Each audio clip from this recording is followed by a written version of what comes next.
নমস্কাৰ দৰ্শকসকল, নতুনকৈ চাইছে যদি আগুৱাই যাবলৈ সহায় কৰিব। ১ নম্বৰটো খবৰ, অভিনেত্ৰী মৌচুমী আলিফা মন্তব্য, একেদিনাই দুখনকৈ বিহু প্ৰগ্ৰাম ৰখালৈ সিদ্ধাৰ্থক খং কৰিছিল জুবিন গাৰ্গে। ৰৈ ৰৈ বিনালে শ্বুটিং চলি থকা সময়ত সিদ্ধাৰ্থক মই মেচিন নেকি বুলি প্ৰশ্ন কৰিছিল জুবিনে। আৰু দুবছৰমানৰ পৰা সিদ্ধাৰ্থ আৰু শেখৰে জুবিনক খুলি খাইছিল। ২ নম্বৰটো খবৰ, কণ্ঠশিল্পী শতাব্দী বৰাৰ মন্তব্য, CIDয়ে ভালকৈ তদন্ত চলাই আছে আৰু জুবিন দাদাই সঁচাকৈ ন্যায় পাব।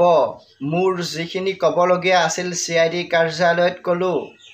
আৰু গৰিমা গাৰ্গে জুবিনৰ সমাধিস্থলীত কান্দি কান্দি সদৌ অসমবাসীক জুবিনৰ ন্যায়ৰ দাবীত মাত মাতিবলৈ আহ্বান জনাইছে।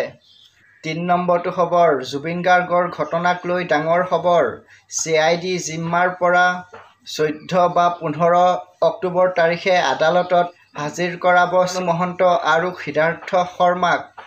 তাৰ পাছত আইনমতে ন্যায়িক জিম্মাত যাব লাগিব দুই মূল অভিযুক্ত।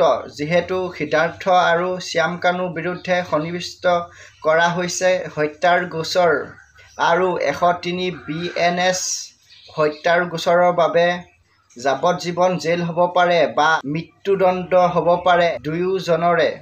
৪ নম্বৰটো খবৰ, নিকা নিযুক্তিয়ে হাঁহি বিৰিঙাইছে চৰকাৰী চাকৰি লাভ কৰা ধনী আৰু দুখীয়া প্ৰতিটো পৰিয়ালৰ মুখত। আৰু ১ টকা নিদিয়াকৈ বিজেপি চৰকাৰৰ সময়ত অসমত বহুত যুৱক-যুৱতীয়ে চৰকাৰী চাকৰি লাভ কৰিলে।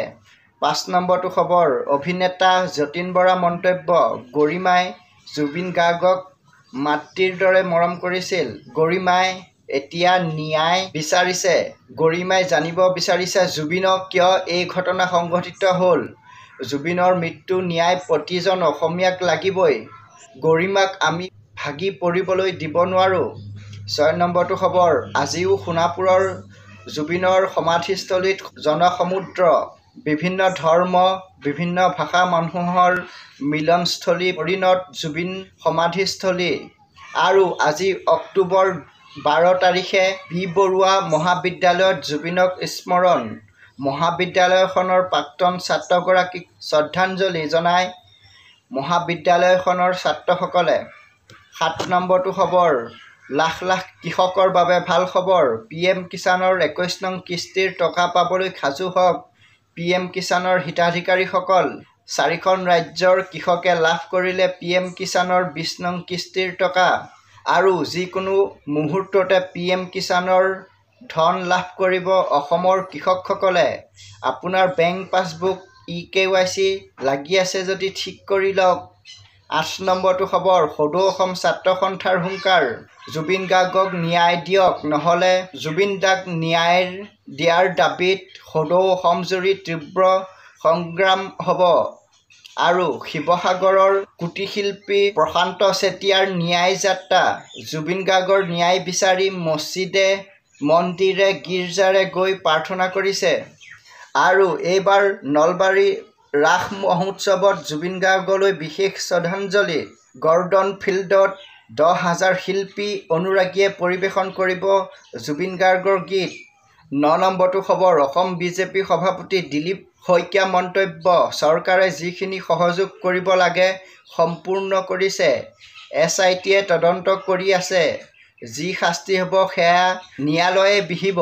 চৰকাৰে জুবিনৰ ঘটনাৰ তদন্তৰ ক্ষেত্ৰত কোনো কৃপানালি কৰা নাই আৰু আমি সকলোৱে বিচাৰোঁ জুবিন গাৰ্গে ন্যায় পোৱাটো।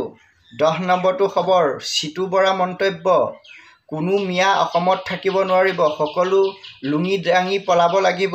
অসমত পুনৰ NRC কাম আৰম্ভ কৰিব লাগিব।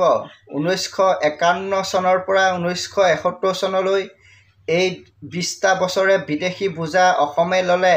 ১১ নম্বৰটো খবৰ, যতীন বৰা পুৰণি কাহিনী মন্তব্য, জুবিন গাৰ্গে কেতিয়াও নিজৰ পৰিচয় জুবিন গাৰ্গ বুলি দিয়া নাছিল। যোৰহাটৰ পৰা গুৱাহাটী আহোঁতে জুবিনক প্ৰায়ে আৰক্ষীয়ে ৰখাই থয়। তেতিয়া যতীন বৰাই আৰক্ষীক কৈ জুবিন গাৰ্গক লৈ অনা দায়িত্ব লয়। জুবিনৰ লগত যতীনৰ সৈতে থকা পুৰণি স্মৃতি সোঁৱৰিলে। আজিলৈ বাতৰি ইমানেই আছিল।